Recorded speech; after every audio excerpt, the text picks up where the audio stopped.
Assalamualaikum warahmatullahi wabarakatuh.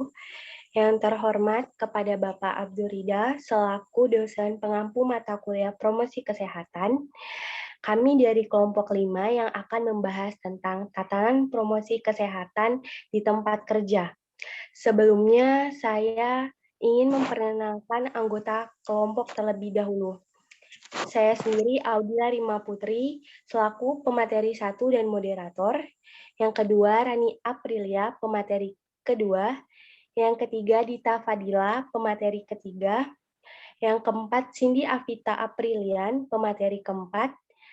Yang kelima, Novia Ardana Ramadhani, pemateri kelima. Dan yang terakhir, Hana Salsabila, pemateri keenam.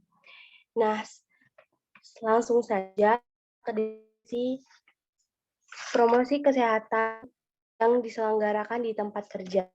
Nah, sebelumnya saya akan membahas tentang kesehatan kerja terlebih dahulu. Kesehatan kerja adalah promosi dan pemeliharaan fisik, mental, dan kesejahteraan sosial pekerja setiap pekerjaan. Kesehatan kerja bertujuan untuk memperoleh derajat kesehatan yang setinggi-tingginya untuk baik secara mental, sosial, dan masyarakat lingkungan perusahaan tersebut melalui usaha preventif, kuratif terhadap penyakit, gangguan kesehatan akibat lingkungan kerja.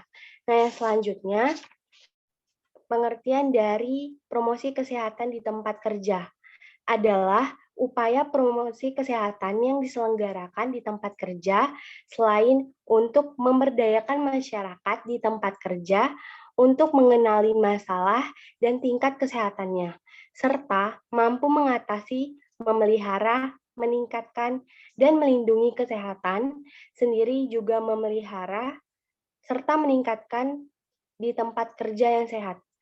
Nah, selanjutnya materi yang kedua akan disampaikan oleh Rani Aprilia.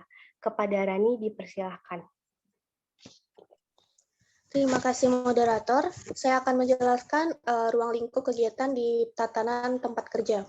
Ruang lingkup berdasarkan aspek kesehatan ini ada 4 pokok, yaitu promotif, preventif, kuratif, dan rehabilitatif. Yang pertama, pelayanan promotif, yaitu peningkatan kesehatan, dan preventif, pencegahan. Ini adalah pelayanan bagi kelompok masyarakat yang sehat, agar kelompok itu tetap sehat, bahkan meningkat status kesehatannya. Yang kedua, pelayanan kuratif, yaitu pengobatan dan rehabilitatif pemulihan kesehatan. Itu adalah pelayanan kelompok masyarakat yang sakit, agar kelompok ini sembuh dari sakitnya dan menjadi pulih kesehatannya. Ruang lingkup Promkes ini dalam tatanan tempat kerja. Pada tempat kerja ini dilakukan oleh pimpinan kantor atau perusahaan, yaitu dengan cara memberikan fasilitas yang kondusif bagi perilaku sehat karyawan di tempat kerja. Misalnya menyediakan tempat sampai memadai, menyediakan air bersih, dan lain sebagainya. Saya kembalikan ke moderator.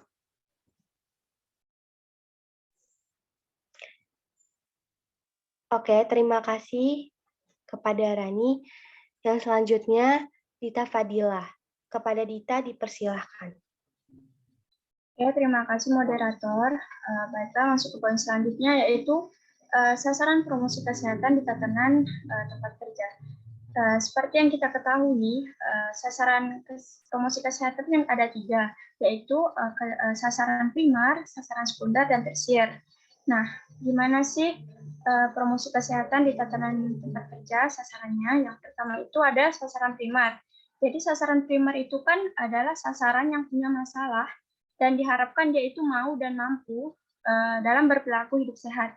Nah, untuk di tempat kerja sendiri, sasaran primer itu seperti pekerja ataupun karyawan di tempat kerja ataupun instansi perusahaan. Selanjutnya yaitu sasaran sekunder. Sasaran sekunder itu adalah individu maupun kelompok yang mempunyai pengaruh terhadap sasaran primer.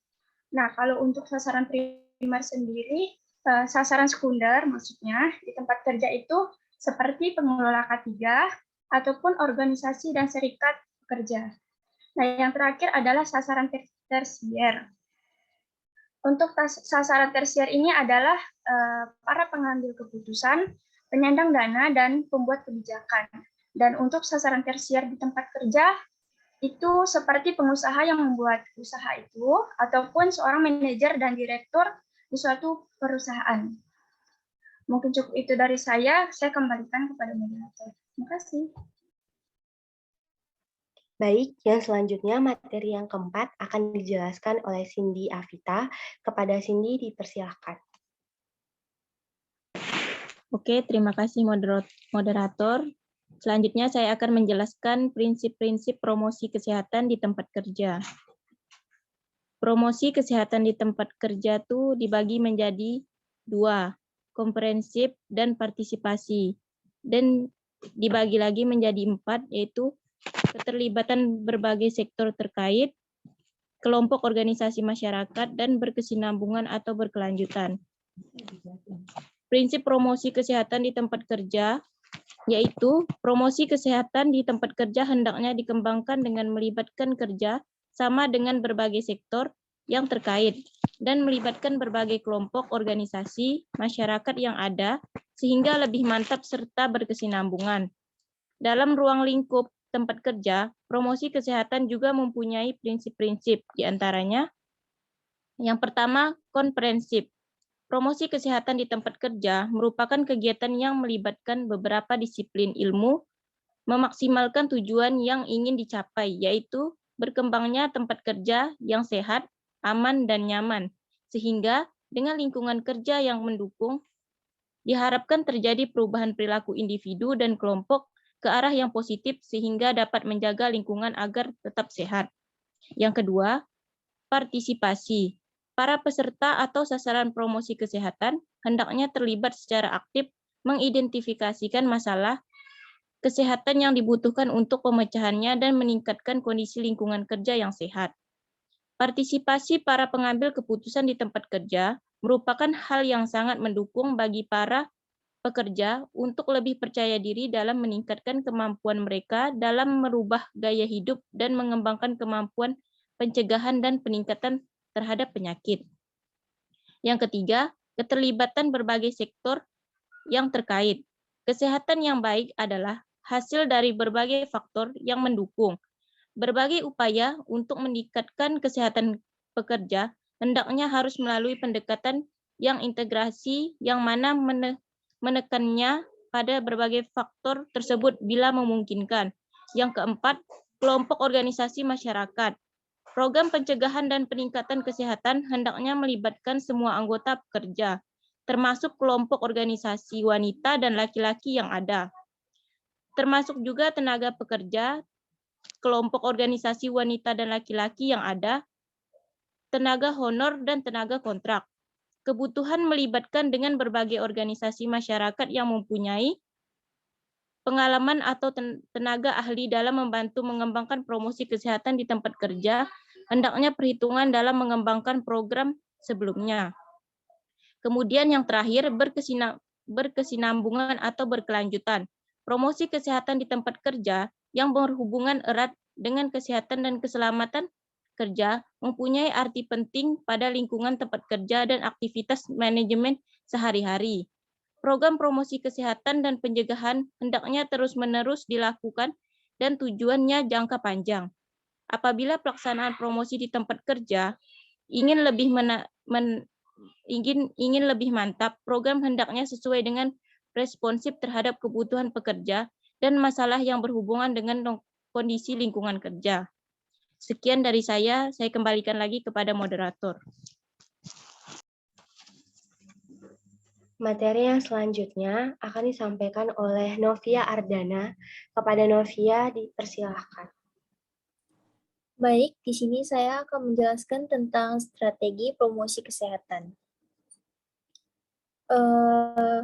Untuk strategi sendiri, ada 4 langkah yang harus dilakukan untuk meningkatkan kesehatan di perusahaan kerja untuk para karyawan, yaitu yang pertama, lebih mengkomunikasikan dengan para karyawan tentang perhatian dan tujuan yang terkait dengan kesehatan, seperti mengkomunikasikan kepada karyawan jika tidak ada pekerjaan lagi malamnya, lebih baik untuk tidur, dipakai untuk beristirahat supaya keesokan harinya jika bekerja tetap fokus. Yang kedua, mengimplementasikan program promosi kesehatan untuk membuat pemahaman di tempat kerja. Dan yang ketiga, membuat komitmen tetap untuk pemeliharaan kesehatan dan kesejahteraan karyawan. Yang keempat, memulai kegiatan program kesehatan. Contoh salah satu program kesehatan yang disarankan, yang biasanya dilakukan di berbagai perusahaan, yaitu program kesehatan meditasi, seperti beristirahat 10 menit. Untuk meditasi, menerapkan waktu untuk tidak berbicara di siang hari, karena fungsinya dapat membantu karyawan mengurangi stres dan memfokuskan kembali energi agar tetap produktif dalam melakukan pekerjaannya. Terima kasih, saya kembalikan ke moderator. Baik, dan materi yang terakhir akan disampaikan oleh Hana Salsabila. Kepada Hana, dipersilakan. Baik, sini saya akan membahas tentang isu kesehatan di tempat kerja. Yang pertama, lingkungan yang toksik.